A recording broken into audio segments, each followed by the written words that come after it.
রান্নাবাটির পক্ষ থেকে সকল দর্শক বন্ধুদের স্বাগত জানিয়ে শুরু করছি আজকের রেসিপি। আজকে বানিয়ে ফেলেছি একদম অন্য ধরনের একটা পকোড়ার রেসিপি বা বড়ার রেসিপি, সেটা হচ্ছে শশার বড়া। প্রথমেই শশাটার তেতো ছাড়িয়ে নিতে হবে, মানে শশার বোটা কেটে ভালো করে ঘষে নিয়ে তেতোটা যেভাবে আমরা ছাড়াই সেভাবেই ছাড়িয়ে নিতে হবে। ছাড়িয়ে নেওয়ার পর তারপরে সেই একই রকমভাবে শশার খোসাটা ছাড়িয়ে নিতে হবে। তারপর আপনারা আপনাদের পছন্দ মতো যে কোনোভাবেই শশাটা কেটে নিতে পারেন, তবে হ্যাঁ, সেটা যেন খুব পাতলা পাতলা হয়। আমি নর্মালি কেটেছি একটু পাতলা করে। তারপরে সেটা একটা কিচেন ন্যাপকিনের ওপর রেখেছি, তার ওপরে আরেকটা কিচেন ন্যাপকিন দিয়ে চাপা দিয়ে দিয়েছি, যাতে শশার যে জলটা থাকে সেটা শুকিয়ে যায়। আপনাদের যদি কিচেন ন্যাপকিন না থাকে তাতেও কোনো সমস্যা নেই, আপনারা পরিষ্কার একদম ধবধবে সাদা কাগজ দিয়েও এই একই পদ্ধতিতে শশাটা ঢেকে রাখতে পারেন। শশাটা ঢেকে রাখার পর এবার বেসনের একটা ব্যাটার বানিয়ে নেব। বেসনের ব্যাটার বানানোর জন্য প্রথমে নিয়ে নিচ্ছি 3 চামচ মতো বেসন।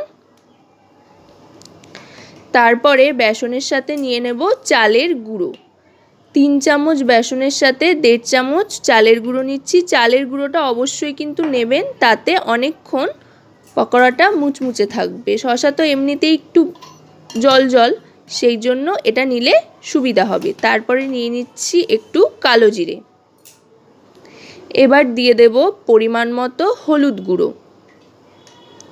এটা অপশনাল, যদি না চান তো না দিতে পারেন। এবার দিয়ে দেব চিনি। চিনিটাও অপশনাল, আপনাদের যদি পছন্দ না হয় তো না দিতে পারেন। এবার দিয়ে দেব নুন।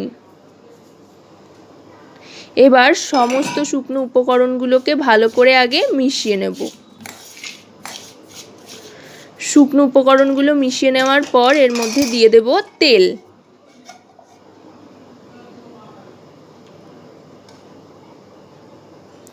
দু চামচ মতো সাদা তেল দিয়ে দিলাম। দিয়ে এবার এটাকে ভালো করে ময়ান দেব। আমরা তো নানান রকম বড়া পাকোড়া খেয়েই থাকি, তো এটা আপনারা একবার বাড়িতে ট্রাই করে দেখতে পারেন। বেশ অন্য রকমের আর নতুন ধরনের।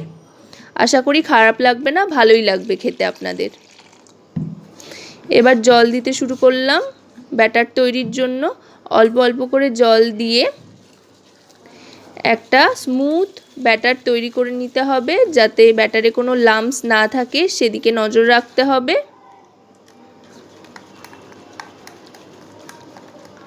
ব্যাটারটা একটু ভালো করে ফেটিয়ে নেবেন, তাতে ফুসফুসে হবে।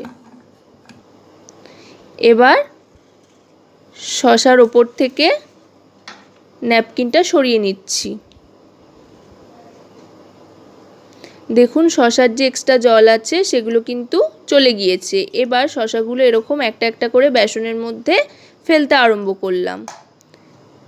এবার বেসনের মধ্যে শশাগুলোকে ভালো করে ডিপ করে নিতে হবে, দিয়ে এবার ছেড়ে দিতে হবে। যেহেতু আমি শশাটা ওইভাবে ন্যাপকিন দিয়ে মুড়িয়ে জলটা এক্সট্রা জলটা বার করে নিয়েছি, সেই জন্য কিন্তু বেসনটা শশার গায়ে লেগে রয়েছে। ওটা না করলে কিন্তু বেসনটা শশার গা থেকে স্লিপ কেটে পড়ে যেতে পারত। ব্যাস, এবার গরম তেলে ছেড়ে দিতে হবে। কত সুন্দর বাতাসার মতো দেখতে লাগছে, তাই না বলুন? এবার একটু সময় নিয়ে ভাজতে হবে। মিডিয়াম আঁচে রেখে ভাজলেই ভালো হয়।